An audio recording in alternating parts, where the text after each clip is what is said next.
We've all seen that picture, right? A whole squadron of fighter jets flying in this perfect, super tight formation. I mean, it looks incredible. But it's way more than just an airshow stunt. The real reason they do this? Well, it's this amazing blend of pure physics and some seriously clever battlefield tactics. So, yeah, have you ever stopped to think about it? Why do these unbelievably powerful jets, the ones that can fly faster than sound itself, almost always fly together in a group? It might seem strange, but it turns out that flying solo can be a massive, massive disadvantage. And we're about to get into exactly why.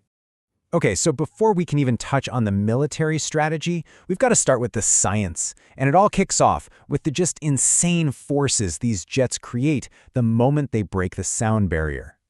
So, what is supersonic speed? Well, at its heart, it's pretty much what it sounds like. You're just moving faster than sound can travel. As a jet gets closer and closer to that speed, it's actually piling up air in front of it, compressing it into this invisible wall. It's a literal sound barrier that the plane has to physically smash through.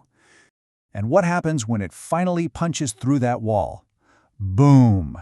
All of that built-up compressed energy just gets released in a single explosive instant. And that creates this massive sound wave that we all know as a sonic boom.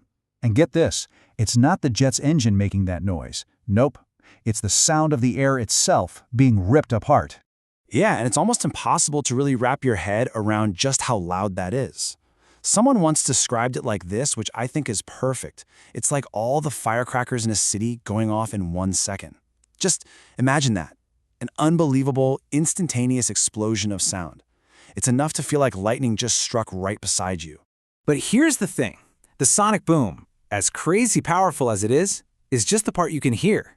The really dangerous part is something you can't see at all. It's this powerful, invisible shockwave that trails behind the jet. And this is where the physics gets, well, really physical. The best way to picture it is to think about the wake a boat leaves behind in the water. Now imagine that, but happening in the air, in 3 dimensions. This cone-shaped wave is just this intense zone of crazy turbulence and pressure change following that jet like an invisible, destructive ghost. And the raw power of that invisible wave, it's just staggering. I mean, a shockwave from a low-flying jet has enough force to physically shake buildings, to shatter windows. It's strong enough to literally knock over trees. And here's the most important part for our story. If another plane flies into that turbulence, it can be thrown so violently out of control that it could actually be brought down. Okay, so we've got these incredible physical forces in play. And while a shockwave can definitely be used as a weapon, the main reason for flying in formation, it's actually not about that. It's something way, way smarter.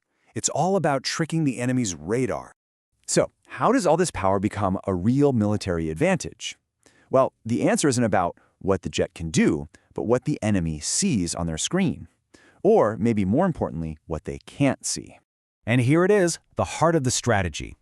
Flying in a super tight group is a tactic designed from the ground up to fool enemy radar systems. It's basically a high-stakes, high-tech game of hide-and-seek.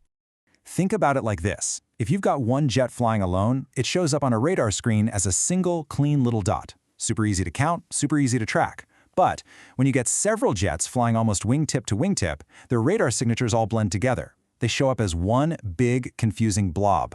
The enemy knows something's out there, but they have no idea if it's one huge bomber or, say, 5 nimble fighter jets. And that uncertainty, that's the weapon. And that brings us right to our final piece of the puzzle, where we see how this all plays out. This is the physics of warfare, where a simple blip on a radar screen becomes the setup for a perfect, deadly ambush.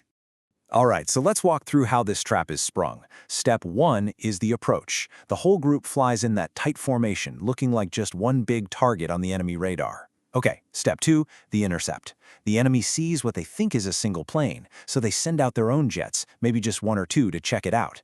Then comes step 3, the ambush. Just as the enemy jets close in, that single blob suddenly explodes into multiple attackers.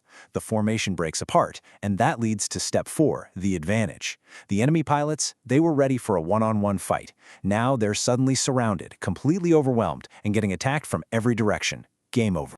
So, when you boil it all down, the entire strategy is built on exploiting a tiny limitation in radar technology. By flying so close together, these pilots are literally weaponizing the physics of how waves reflect, turning a simple scientific principle into this incredible tool of surprise and deception. And that really leaves you with the final thought, doesn't it? It shows us that in today's world, the fight isn't just happening up in the skies. It's happening on radar screens, in radio waves. It's happening within the fundamental laws of science themselves. And it makes you ask a bigger question. When science itself becomes a weapon, where does the battlefield truly begin?